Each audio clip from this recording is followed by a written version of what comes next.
چلیے سنتے ہیں اس نئے کیس کو ملک صفدر حیات نے کس طریقے سے حل کیا۔ اس کی جائیداد کے بارے میں چمگوئیاں ہوتی رہتی تھی، لیکن کسی کو یہ معلوم نہیں تھا کہ جائیداد کون سی تھی۔ سخاوت علی نے اپنے چند خاص دوستوں کو بتایا کہ اسے جائیداد فروخت سے خاصی بڑی رقم ملی ہے، لیکن چونکہ اولاد اس کا خیال نہیں رکھتی اس لیے یہ دولت اس کے ساتھ ہی قبر میں جائے گی۔ یہ بات اس کے دونوں بیٹوں کو بھی معلوم ہوئی اور وہ ساری باتوں کو بھلا کر باپ کی خدمت پر کمر بستہ نظر آنے لگے۔ یہ بات بے حقیقت نہیں تھی۔ سخاوت علی کے بارے میں یہ بھی سنا گیا تھا کہ اس نے جائیداد بیچ کر سونا خرید لیا تھا۔ بعض لوگوں نے حلفیہ یہ کہا تھا کہ انہوں نے سخاوت علی کے پاس سونے کی مہر شدہ ٹکیاں بھی دیکھی تھیں۔ اس قسم کی ایک ٹکیا عموماً 10 تولے کی ہوتی ہے۔ ان افواہوں کی روشنی میں چھوٹے بیٹے صادق علی نے زیادہ مہربانی کا مظاہرہ کیا اور باپ کو مستقل اپنے گھر میں رکھ لیا۔ اس نے سب بچوں کو تاکید کر دی کہ وہ دادا کی خدمت اچھی طرح کریں اور انہیں کسی شکایت کا موقع نہ دیں۔ دلچسپ بات یہ تھی کہ سخاوت علی نے اولاد کے سامنے کبھی دولت کا ذکر نہیں کیا تھا، نہ کبھی یہ کہا تھا کہ وہ جس سے خوش ہوگا اس کو اپنی دولت دے دے گا۔ لوگوں نے اسے ہمیشہ یہی کہتے سنا کہ وہ اپنی دولت اپنے ساتھ قبر میں لے جائے گا۔ اس بیان کی روشنی میں قبر کھودنے والا معمہ حل ہو گیا۔ غلام عباس نے دولت کی تلاش میں اپنے باپ کی قبر کھودی تھی، لیکن ایسی صورتحال میں سوال یہ پیدا ہوتا تھا کہ مرنے والا اپنی دولت بذات خود قبر میں کیسے دفن کر سکتا تھا۔ میں نے امام بخش سے بات پوچھی تو اس نے جواب دیا، یہ سب ٹور شور کا چکر تھا، میرا یار ایسا ہی تھا، میں نے اس کی دولت پر کبھی یقین نہیں کیا، حالانکہ ایک دفعہ اس نے مجھے سونے کی ٹکیا دکھائی بھی تھی۔ امام بخش کے ساتھ اور بھی بہت سی باتیں ہوئیں، لیکن میں طوالت کے خیال سے ان کا ذکر چھوڑتا ہوں۔ وہاں سے اٹھ کر میں صادق علی کے گھر گیا، مگر وہاں سے پتہ چلا کہ وہ بھائی کی لاش لینے ہسپتال گیا تھا۔ شام تک غلام عباس کا کفن دفن مکمل ہو گیا۔ اگلی صبح صادق علی خود ہی تھانے حاضر ہوا اور کہا کہ وہ اپنے بھائی کے قتل کی رپورٹ لکھوانے آیا ہے۔ عبوری رپورٹ ہم نے گزشتہ روز ہی درج کر لی تھی، لیکن میں نے رپورٹ کا ذکر نہیں کیا اور کہا، میں نے تو سنا ہے کہ تمہارے بھائی کی موت میں قدرت کا عمل دخل ہے۔ اس نے گردن کھجلاتے ہوئے کہا، لوگ تو یہی کہتے ہیں، آگے اللہ بہتر جانے، میں تو اس لیے حاضر ہوا کہ کل آپ ہمارے گھر آئے تھے، میں یہی پوچھنا چاہتا تھا کہ غلام عباس کی موت کے بارے میں تمہارا کیا خیال ہے؟ میں نے کہا، اور دوسری بات میں یہ جاننا چاہتا ہوں کہ تمہارا بھائی قبر کیوں کھود رہا تھا؟ کیا قبر کے اندر کوئی خزانہ دبا ہوا ہے؟ وہ سوچ میں پڑ گیا، غالباً اس کشمکش میں مبتلا ہو گیا تھا کہ سچ بولے یا جھوٹ۔ بالآخر اس نے کہا، ملک صاحب، ابا جی کے خزانے کے بارے میں کئی افواہیں مشہور تھیں۔ لوگ کہتے ہیں کہ ان کے پاس سونے کی اینٹیں تھیں جو انہوں نے کہیں دبا رکھی تھیں۔ ہو سکتا ہے وہ سونا انہوں نے قبرستان میں کہیں دبا رکھا ہو۔ میرا خیال ہے کہ بھائی غلام عباس نے اسی سونے کے لالچ میں قبر کھودی تھی۔ اگر ہم یہ بات فرض کر لیں کہ ان کے پاس سونا تھا تو سوال یہ پیدا ہوتا ہے کہ انہوں نے اپنی قبر میں خود کیسے سونا دبایا تھا؟ ان کی وفات کے بعد ہمیں پتہ چلا کہ وہ اکثر قبرستان جاتے رہتے تھے اور اپنی قبر کی جگہ کا انتخاب بھی انہوں نے خود ہی کیا تھا۔ اس بات کا ہمیں اس وقت پتہ چلا جب ہم ان کا جنازہ لے کر قبرستان پہنچے۔ یہ بات ہمیں خوشی محمد گورکن نے بتائی کہ ابا جی نہ صرف قبر کی قیمت بلکہ گورکن کی مزدوری بھی ادا کر چکے تھے۔ تو کیا سخاوت علی نے اپنی موت سے قبل اپنا خزانہ قبر میں دبا دیا تھا؟ میرے دل میں سوال پیدا ہوا، اور کیا گورکن کو اس خزانے کا علم تھا؟ کیا انہوں نے اپنی زندگی میں ہی قبر تیار کروا لی تھی؟ ملک صاحب، یہ بھی بڑی عجیب بات ہے۔ گورکن نے ہمیں بتایا کہ ابا جی نے وفات سے صرف 15 دن پہلے قبر تیار کروائی تھی۔ خوشی محمد نے انہیں بہت کہا کہ ضرورت کے وقت قبر تیار ہو جائے گی، مگر وہ نہیں مانے، شاید انہیں اپنی موت کا علم ہو گیا تھا۔ میں نے اس کی بات پر گرہ لگائی، سنا ہے کہ تمہارے ابا جی بہت پہنچے ہوئے بزرگ تھے؟ ہاں، بہت نیک آدمی تھے، اس نے دھیمی آواز میں کہا، ہر وقت کوئی نہ کوئی وظیفہ کرتے رہتے تھے، آخری دنوں میں تو قبر میں بیٹھ کر اللہ کا ذکر کیا کرتے تھے۔ یہ بات مجھے خوشی محمد نے بتائی ہے۔ بات کھلتی جا رہی تھی، قبر میں بیٹھ کر ذکر بھی کیا جا سکتا تھا اور خزانہ بھی دبایا جا سکتا تھا۔ میں نے پوچھا، یہ بات تمہیں کب معلوم ہوئی؟ یہ بات بھی ابا جی کی وفات والے دن ہی معلوم ہوئی تھی۔ میرے دل میں خوشی محمد کے بارے میں شکوک پیدا ہوئے، ممکن ہے اسے خزانے کے بارے میں علم ہو گیا ہو اور اس نے سخاوت علی کو دوسری قبر میں دفنا دیا ہو۔ یہ بات اس کے سوا کوئی نہیں جانتا تھا کہ سخاوت علی نے اپنے لیے کون سی قبر مخصوص کروائی تھی۔ صادق علی، کیا تمہیں یقین ہے کہ تمہارے ابا کی تدفین اسی قبر میں ہوئی تھی جو انہوں نے خود اپنے لیے مخصوص کی تھی؟ میرا سوال سن کر وہ چونک گیا، غالباً اس کے ذہن میں بھی وہی بات آئی تھی جو میرے ذہن میں آئی تھی۔ جب ہم جنازہ لے کر قبرستان پہنچے تو وہاں 2 تیار قبریں تھیں۔ خوشی محمد نے ہمیں جس قبر کے بارے میں بتایا، ہم نے اسی میں جنازہ دفن کر دیا۔ ہو سکتا ہے اس نے ہمارے ساتھ دھوکہ کیا ہو۔ آخری جملہ اس نے خود کلامی کے انداز میں کہا تھا۔ میں نے پوچھا، تمہیں اپنے بھائی کے قتل کے بارے میں کسی پر شک تو نہیں ہے؟ اس نے جواب دیا، اسے کسی پر شک نہیں ہے۔ دوپہر کے بعد میں ایک ASI کے ہمراہ خوشی محمد کے گھر پہنچا۔ ابھی ہم دور ہی تھے کہ ہم نے ایک نوجوان کو اس کے گھر سے نکلتے دیکھا۔ وہ چند قدم ہماری سمت چلا، پھر ہمیں دیکھ کر یوں رکا جیسے اس کوئی بات یاد آ گئی ہو، پھر واپس مڑا اور تیز قدم اٹھاتا ہوا مکان کے کم میں غائب ہو گیا۔ یہ لڑکا تھانے بھی آیا تھا، ASI نے کہا، غالباً صادق علی کا بیٹا ہے، اکرم اس کا نام ہے۔ میرا خیال ہے اس کے باپ نے اسے یہاں بھیجا ہوگا۔ میں نے کہا اس کا مطلب ہے کہ خزانے والی بات ابھی ختم نہیں ہوئی۔ خوشی محمد نے ہمیں آتے دیکھ لیا تھا۔ اس نے باہر آ کر سلام کیا اور ہمیں ایک نیم تاریک کمرے میں لے گیا جس میں 2 کھری چارپائیاں رکھی تھیں۔ میں نے پوچھا یہ اکرم علی یہاں کیا کرنے آیا تھا؟ پتہ نہیں جی، الٹی سیدھی باتیں کر رہا تھا، اس نے جواب دیا۔ کہہ رہا تھا کہ میں نے اس کے دادا کو صحیح قبر میں دفن نہیں کیا ہے، کہتے تھے مردہ غائب کر دیا، اب کہتے ہیں قبر صحیح نہیں ہے۔ پتہ نہیں یہ لوگ مجھ غریب کے پیچھے کیوں پڑ گئے ہیں۔ کیا تم نے سخاوت علی کو صحیح قبر میں دفن کیا تھا؟ میں نے پوچھا۔ اس نے گھبرا کر میری طرف دیکھا اور پھر پوچھا کیا انہوں نے میرے خلاف ایک اور رپٹ لکھوا دی ہے؟ رپٹ کی کوئی بات نہیں ہے، یہ بات میں اپنے طور پر پوچھ رہا ہوں۔ دفن تو انہوں نے خود ہی کیا تھا، میں نے صرف قبر کے بارے میں بتایا تھا۔ بڈھے نے زندگی میں ہی اپنی قبر تیار کروا لی تھی۔ میں نے سنا ہے کہ وہ قبر میں بیٹھ کر وظیفہ کیا کرتا تھا۔ وظیفہ تو جی اللہ ہی بہتر جانے، میں نے اس کے ہاتھ میں کبھی تصویر وغیرہ تو نہیں دیکھی۔ ہاں اسے 2 دفعہ قبر میں ضرور اترتے دیکھا تھا۔ بڑا عجیب آدمی تھا، ہر مہینے اپنے لیے ایک قبر بنوا لیتا تھا، ہر دفعہ یہی کہتا تھا یہ میرا آخری مہینہ ہے، مجھے خبر مل گئی ہے میں مرنے والا ہوں۔ جناب کبھی نہ کبھی آدمی مر ہی جاتا ہے، اور 90 سالہ بڈھے کا کیا بھروسہ۔ اس کی باتوں میں سادگی تھی، میں نے اسے سیدھی بات کرنے کا فیصلہ کیا۔ خوشی محمد وہ ہر مہینے قبر تبدیل کیوں کر لیتا تھا؟ جناب اتنے زیادہ عرصے قبر کھلی نہیں رکھی جا سکتی، بارش میں قبر غائب ہو جاتی ہے۔ میں خود ہی وہ قبر کسی اور کو دے دیتا تھا اور اس کے نام دوسری قبر لگا دیتا تھا۔ کیا تم نے اس سے پہلے بھی اسے کسی قبر میں اترتے دیکھا تھا؟ نہیں جی، پہلے کبھی نہیں دیکھا۔ اس نے اب تک کل کتنی قبریں اپنے نام لگوا لی تھیں؟ تقریباً 8-9 ہوں گی۔ کیا تم ان سب قبروں کی نشاندہی کر سکتے ہو؟ جی کر سکتا ہوں۔ نشاندہی میرا مطلب ہے کہ کیا تم ان قبروں کے بارے میں بتا سکتے ہو؟ ہاں جی بتا سکتا ہوں، ساری ایک ہی قطار میں ہیں۔ لمحہ بھر کے لیے میرے ذہن میں خیال ہے کہ سخاوت علی کا مردہ ہو نہ ہو ان قبروں میں سے کسی ایک قبر میں دفن ہوگا، بشرطے کہ واقعی اس کے پاس کوئی خزانہ تھا۔ ویسے جیسا کہ امام بخش نے کہا تھا ساری بات فقط ٹور شور کی بھی ہو سکتی تھی۔ لوگوں کا خیال ہے کہ سخاوت نے اپنی جائیداد بیچ کر اسے سونا خرید لیا تھا۔ میں نے کہا اور وہ سارا سونا اس نے کسی قبر میں دبا دیا تھا، تمہارا کیا خیال ہے؟ مجھے ایسی کوئی بات معلوم نہیں ہے، اس نے جواب دیا۔ اگر مجھے معلوم ہوتا تو میں وہ سونا نکال نہ لیتا، اگر اسے سونے کا علم ہوتا تو اس نے سونا نکال لیا ہوتا، تو وہ ایسی بات نہ کہتا۔ میں نے پوچھا خوشی محمد جس قبر میں سخاوت علی کو دفن کیا گیا تھا کیا یہ وہی قبر تھی جس میں تم نے اس کو اترتے دیکھا تھا؟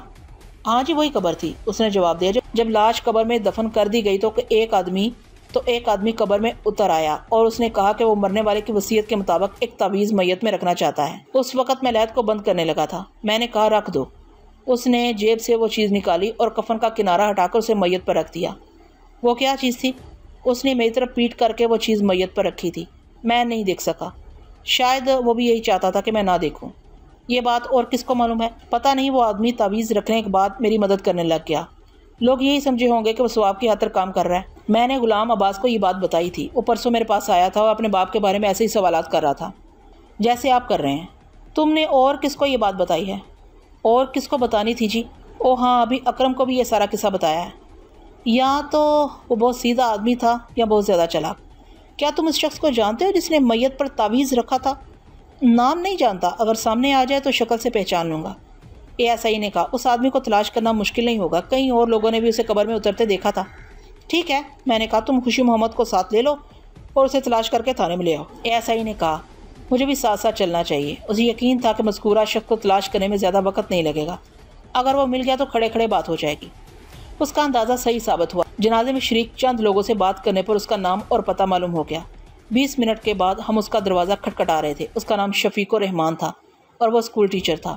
دستک کے جواب میں اس نے خود ہی دروازہ کھولا اور ہمیں دیکھ کر فکر مند سا نظر آنے لگا۔ وہ 1.5 عمر کا خوش اخلاق اور دیانتدار شخص نظر آتا تھا۔ رسمی کلمات کے بعد میں نے کہا شفیق صاحب، خطرے کی کوئی بات نہیں ہے، ہم ایک چھوٹے سے معاملے کی تصدیق کرنا چاہتے ہیں، حکم کریں۔ یہ خوشی محمد گورکن ہے۔ میں نے خوشی محمد کی طرف اشارہ کیا۔ اس نے میں بتایا کہ سخاوت علی کی تدفین کے موقع پر آپ نے کوئی چیز کفن کے اندر رکھی تھی، وہ کیا چیز تھی؟ وہ ایک تعویذ تھا۔ میرا خیال ہے کہ تعویذ عموماً زندہ لوگ استعمال کرتے ہیں، میں نے صرف مرحوم کی خواہش پوری کی تھی، اس نے جواب دیا۔ ذاتی طور پر میرا خیال یہ ہے کہ اگر انسان کے اندر تعویذ نہ ہو تو باہر کا تعویذ اسے کوئی فائدہ نہیں پہنچا سکتا۔ سخاوت علی نے یہ تعویذ آپ کو کب دیا تھا؟ اس نے سوچتے ہوئے جواب دیا، یہ کوئی 7-8 مہینے پرانی بات ہے۔ اس نے ایک بڑے سائز کا تعویذ مجھے دیا تھا اور مجھ سے یہ وعدہ لیا تھا کہ اس کی وفات کے بعد میں وہ تعویذ اس وقت اس کے کفن کے اندر رکھ دوں جب اس کی میت لحد میں اتاری جائے گی۔ نیز یہ بھی وعدہ لیا تھا کہ میں اس تعویذ کا اس کی موت سے قبل کسی سے ذکر نہیں کروں گا۔ میں نے اس کام کو ایک بوڑھے شخص کی آخری خواہش سمجھ کر کرنا قبول کر لیا تھا، ورنہ ذاتی طور پر مجھے وہ کام بے حکمت ہی معلوم ہوا تھا۔ آپ کے خیال میں اس تعویذ کے اندر کیا چیز تھی؟ جناب، میں نے کبھی امانت میں خیانت نہیں کی۔ اس تعویذ کو میں نے 2 دفعہ دیکھا تھا۔ ایک دفعہ اس وقت جب سخاوت علی نے اسے میرے سپرد کیا تھا، اور دوسری دفعہ اس وقت جب اس کی وفات ہوئی۔ باقی سارا عرصہ میں نے اسے صندوق میں بند رکھا۔ میری فطرت میں تجسس نہیں ہے۔ ویسے وہ عام تعویذوں سے بہت مختلف تھا، اس کا سائز بھی خاصا بڑا تھا اور وزن بھی زیادہ تھا۔ میرا خیال ہے اس کے اندر کسی دھات کا ٹکڑا تھا۔ آپ نے اسے یوں ہی رکھ دیا تھا یا باندھ دیا تھا؟ باندھنے کا موقع نہیں دیا تھا، اس نے جواب دیا۔ میں نے کفن کا کنارہ اٹھا کر اسے میت کے سینے پر رکھ دیا تھا۔ پھر تو وہ کہیں گر گیا ہوگا، میں نے سوچا۔ لاش ایک قبر سے نکال کر دوسری قبر میں دفن کی گئی تھی، اور یہ کام رات کے اندھیرے میں کیا گیا تھا۔ اس عمل کے دوران تعویذ یا تو گر گیا تھا یا غلام عباس کے ہاتھ لگ گیا تھا۔ میں نے ماسٹر شفیق الرحمان کا شکریہ ادا کیا، خوشی محمد کو چھٹی دے دی اور ASI کے ہمراہ تھانے واپس پہنچ گیا۔ وہ پر اسرار تعویذ میرے لیے اچانک اہمیت اختیار کر گیا تھا۔ سخاوت علی عرف سکھا ڈاکو مقبول انسان نہیں تھا، وہ پڑھا لکھا بھی نہیں تھا۔ ایسے لوگوں کی اپنی ایک مخصوص سوچ ہوا کرتی ہے۔ میں نے سوچا اس نے اپنی دولت کی تشتہیر اور پر اسرار تعویذ کا مسئلہ اپنی ناخلف اولاد سے انتقام لینے کے لیے کھڑا کیا تھا۔ اس کا بڑا بیٹا یعنی غلام عباس اس انتقام کا نشانہ بن چکا تھا۔ جس شخص نے اسے قتل کیا تھا اس نے بھی سخاوت علی کی مبینہ دولت کے بارے میں وہی اندازہ لگایا تھا جو غلام عباس نے لگایا تھا، یعنی اس کا بھی یہی خیال تھا کہ دولت کا راز سخاوت کی قبر کے اندر یا پر اسرار تعویذ کے اندر تھا۔ کوئی عجب نہیں کہ تعویذ کے اندر کوئی نقشہ، کوئی ہنڈی یا کسی خفیہ صندوق کی چابی بند ہو۔ مجھے خیال آیا کہ غلام عباس کا قاتل موقع ملتے ہی سخاوت علی کی قبر کھودنے کی کوشش کرے گا، لہٰذا قبرستان کی نگرانی ضروری تھی۔ رات کے 9 بجے میں نے ولی محمد کا دروازہ کھٹکھٹایا۔ اس وقت ایک ASI اور 2 سپاہی ساتھ تھے۔ ہم چاروں سادہ لباس میں تھے۔ ملک صاحب، آپ اس وقت؟ ولی محمد نے حیرانی سے آنکھیں ملتے ہوئے کہا۔ پھر کوئی واردات ہو گئی ہے؟ ہم تمہارے جنات سے ملنے آئے ہیں، میں نے کہا۔ آج رات ہم تمہارے باڑے میں گزاریں گے۔ خیریت تو ہے نا؟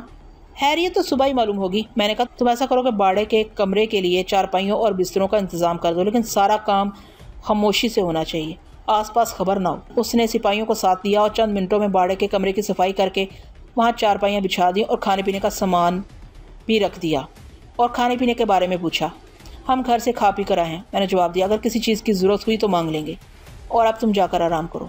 ہم لوگ رات کے 11 بجے تک جاگتے رہے۔ اس سلسلہ میں سپاہی قبرستان کی نگرانی کرتے رہے۔ انہیں میں نے قبرستان کی دیوار کے ساتھ ایک جگہ پر بٹھا دیا تھا جہاں سے سخاوت علی کی قبر صاف نظر آتی ہو۔ ویسے بھی وہ رات کے وقت قبرستان میں قدم رکھتے ہوئے ڈر رہے تھے۔ جس مقام پر وہ ڈیوٹی دے رہے تھے وہاں درختوں کی بہتات اور تاریکی تھی۔ میں نے سپاہیوں کو تاکید کر دی تھی کہ اگر وہ قبرستان میں کوئی بھی کسی شخص کو دیکھتے ہیں یا آواز سنتے ہیں تو ازخود کوئی کارروائی نہ کریں اور بلا تاخیر مجھے اطلاع دیں۔ رات کے تقریباً 1:45 بجے ایک سپاہی نے مجھے جھنجھوڑا اور ہولے سے بولا، ملک صاحب جلدی سے اٹھ جائیں، قبرستان میں ایک آدمی چل پھر رہا ہے۔ میں جلدی سے اٹھ بیٹھا۔ ASI مجھ سے پہلے ہی اٹھ گیا تھا۔ میں نے جلدی سے جوتے پہنے، ہولسٹر کندھے پر لٹکایا اور باڑے سے نکل کر قبرستان کی دیوار کی طرف بڑھا۔ سپاہی اور ASI میرے پیچھے تھے۔ ہم نے فلیٹ بوٹ پہن رکھے تھے تاکہ چلتے وقت قدموں کی آواز پیدا نہ ہو۔ رات گرم اور سنسان تھی۔ ابتدائی راتوں کا چاند غروب ہو چکا تھا۔ حشرات الارض کی آوازیں رات کے سناٹے میں ارتعاش پیدا کر رہی تھی۔ قبرستان کی طرف دیکھ کر دل پر خوف سا طاری ہوتا تھا۔ سپاہی نے قبرستان کی طرف اشارہ کرتے ہوئے کہا، تھوڑی دیر پہلے اس طرف کوئی چیز حرکت کرتی دکھائی دی تھی۔ میں نے اشارے کی سمت دیکھا مگر کوئی متحرک شے دکھائی نہیں دی۔ کوئی جانور ہوگا؟ جانور نہیں لگتا تھا۔ سپاہی نے کہا، خاصی قداور شے تھی۔ اوئے یہ شے کیا ہوتی ہے؟ ASI نے کہا، آدمی ہوگا یا کوئی جانور؟ جناب قبرستان میں کوئی تیسری شے بھی تو ہو سکتی ہے۔ اس کا اشارہ بھوت پریت یا بدرو کی طرف تھا۔ ہم بیٹھ کر انتظار کرنے لگے۔ ہماری نظریں قبرستان کی طرف لگی ہوئی تھیں۔ آسمان پر پھیلے ہوئے ان گنت ستارے زمین پر مدھم اجالا کر رہے تھے۔ ویسے ہمارے پاس ٹارچیں بھی تھیں لیکن ہم انہیں اشد ضرورت کے سوا استعمال نہیں کرنا چاہتے تھے۔ 10-12 منٹ کے بعد قبرستان میں ایک خیولہ سا حرکت میں آیا۔ وہ بہت احتیاط سے چل رہا تھا۔ کبھی کبھار کوئی خشک پتا اس کے پیروں کے نیچے آ کر چچراہٹ پیدا کرتا تو وہ لمحہ بھر کے لیے رک جاتا۔ بالآخر وہ سخاوت علی کی قبر کے قریب پہنچ کر رک گیا اور غلام عباس کے ادھورے کام کو مکمل کرنا شروع کر دیا۔ مجھے یہ بات بتانے کا خیال نہیں رہا کہ میں نے تفتیشی ضرورت کے تحت سخاوت علی کی قبر پر مٹی ڈالنے کی اجازت نہیں دی تھی۔ قبر آدھی سے زیادہ کھدی ہوئی تھی۔ قبر کھودنے والا بہت احتیاط سے کام کر رہا تھا۔ مٹی نکالنے سے بہت مدھم آواز پیدا ہو رہی تھی۔ ASI نے کہا، میرا خیال ہے اسے گھیر کر پکڑ لینا چاہیے۔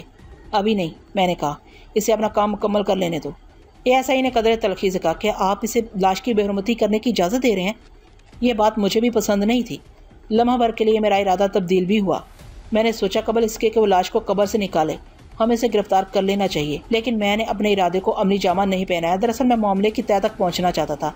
اگر میں اسے مزید قبر کھودنے سے روک دیتا تو وہ شخص ایک بڑے نقصان سے بچ جاتا، لیکن وہ بات سامنے نہ آتی جو اس عبرت انگیز واقعے کو آپ تک پہنچانے کا محرک بنی۔ قبر کھودنے والا کافی گہرائی میں جا چکا تھا اور صرف اس وقت نظر آتا تھا جب وہ مٹی باہر پھینکتا تھا۔ میں نے اپنے ساتھیوں کے ہمراہ آہستہ آہستہ آگے بڑھنا شروع کیا، درختوں اور پودوں کی اوٹ میں، قطبوں کی اوٹ میں، یہاں تک کہ ہم چند قدم کے فاصلے پر پہنچ گئے۔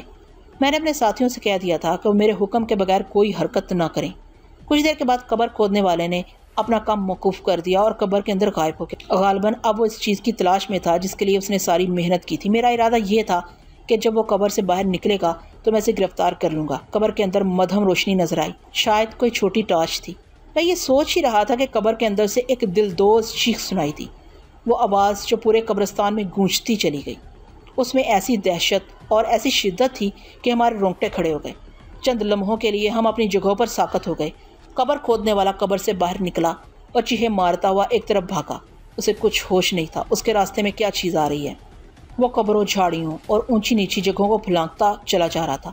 اسے روکو۔ اس کے تعاقب میں بھاگتے ہوئے میرے ساتھیوں نے میری تقلید کی۔ مذکورہ شخص دو تین دفعہ گرا مگر اس نے دوڑنا موقوف نہیں کیا۔ گرنے کی وجہ سے اسے واضح طور پر اچھی خاصی چوٹیں بھی آئی تھیں، تاہم اس کی رفتار میں کوئی کمی واقع نہیں ہوئی۔ مجھے یقین ہو گیا تھا کہ ہم اسے پکڑ نہیں سکیں گے۔ قبرستان کی دیوار پھلانگنے کے بعد وہ ہماری نظروں سے اوجھل ہو گیا۔ ہم چونکہ قبروں سے بچ کر بھاگ رہے تھے اس لیے ہمیں دوسرا راستہ اختیار کرنا پڑ رہا تھا۔ قبرستان کی دیوار پھلانگنے کے بعد میں رک گیا۔ ایک کھلی جگہ سے رونے اور گڑ گڑانے کی آواز آ رہی تھی۔ میں آگے بڑھا تو دیکھا مذکورہ شخص سجدے میں پڑا ہوا تھا اور اپنا دائیں ہاتھ زور زور سے زمین پر مارتے ہوئے کہہ رہا تھا، توبہ اللہ میری توبہ، مجھے آگ سے بچا، مجھے آگ کے عذاب سے بچا۔ ہم چاروں اس کے قریب کھڑے ہو کر حیرت سے اس کی حالت کا مشاہدہ کرنے لگے۔ میں نے اس پر ٹارچ سے روشنی ڈالی اور جھک کر اس کا چہرہ دیکھا۔ اوہ، یہ تو صادق علی کا بیٹا اکرم ہے، ASI نے کہا۔ اوئے کیا ہوا تمہیں؟ ایک سپاہی نے اسے پکڑ کر سیدھا کھڑا کر دیا۔ میں نے ٹارچ کی روشنی میں دیکھا وہ بری طرح کانپ رہا تھا اور اپنے دائیں ہاتھ کو کبھی جھٹکتا، کبھی بغل میں دباتا اور کبھی دونوں ٹانگوں میں دباتا تھا۔ یہ بات بڑی واضح تھی کہ اس کی تکلیف کسی طرح کم نہیں ہو رہی تھی۔ کہیں اسے سانپ نے تو نہیں کاٹ لیا؟ ایک سپاہی نے کہا۔ بھائی ذرا اپنا ہاتھ تو دکھاؤ۔ نہیں، مجھے سانپ نے نہیں کاٹا، اکرم نے تکلیف برداشت کرنے کی کوشش کرتے ہوئے کہا۔ مجھے کسی چیز نے نہیں کاٹا، میں نے خدا کے عذاب میں ہاتھ ڈال دیا تھا، جہنم کی آگ میں ہاتھ ڈال دیا تھا۔ کوئی شخص اس قبر کے اندر نہ جائے، اسے فوراً بند کر دیں۔ اس قبر کے اندر جہنم کے شعلے بھڑک رہے ہیں۔ میرے گناہ گار دادا کو قبر کا عذاب دیا جا رہا ہے، کوئی اس قبر کے قریب نہ جائے۔ اللہ میرے گناہ معاف کرے، میں زندہ نہیں بچوں گا۔ میں نے بڑی مشکل سے اس کا ہاتھ دیکھا، یوں معلوم ہوتا تھا کہ اس نے دہکتی ہوئی آگ میں ہاتھ ڈال دیا ہو۔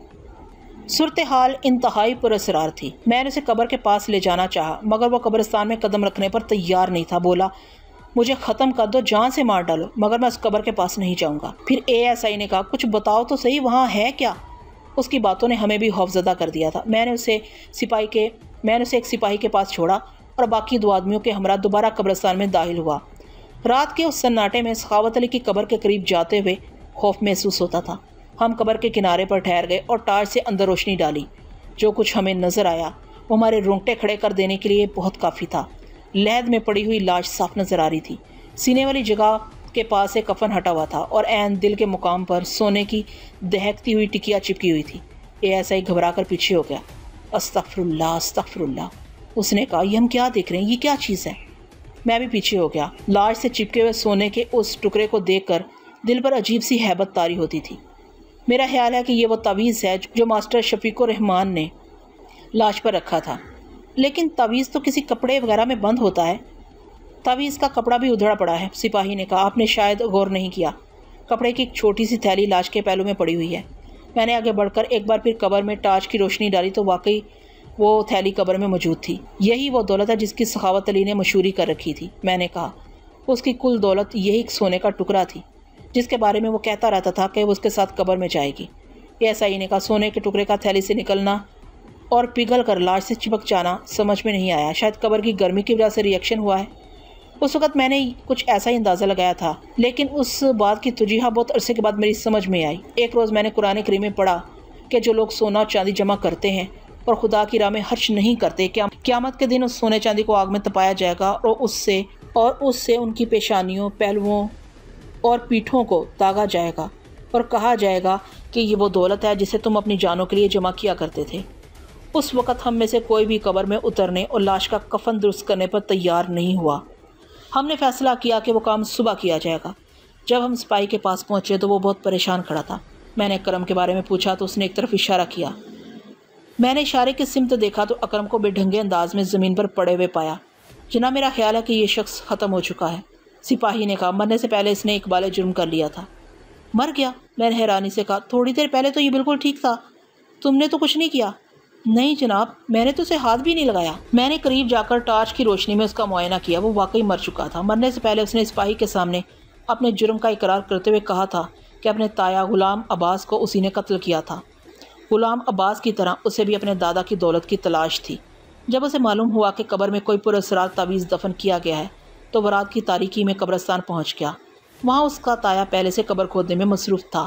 اس بات سے اسے یقین ہو گیا کہ قبر میں واقعی کوئی دولت موجود ہے، لہٰذا اس نے تایا کو اپنے راستے سے ہٹا دیا اور اگلی رات دوبارہ قبرستان پہنچ گیا۔ قبر کھودنے کے بعد اس نے چھوٹی سی ٹارچ کی روشنی میں دیکھا کہ سونے کی ایک ٹکیا لاش کے ساتھ چپکی ہوئی ہے۔ سونے کی ایک ہی ٹکیا دیکھ کر اسے کچھ مایوسی ہوئی، لیکن جیسے ہی اس نے ٹکیا کو پکڑا، اسے جسم سے الگ کرنے کی کوشش کی تو اسے یوں لگا جیسے اس نے کسی دہکتی ہوئی انگیٹھی میں ہاتھ ڈال کر انگارہ پکڑ لیا ہو۔ اس کے ساتھ ہی اس کے حلق سے دلدوز چیخ برآمد ہوئی۔ وہ قبر سے نکل کر اندھا دھند ایک طرف بھاگا۔ سونے کے ایک ٹکڑے نے 2 انسانوں کی جان لے لی اور پیچھے رہنے والوں کے لیے عبرت کا سامان کر گیا۔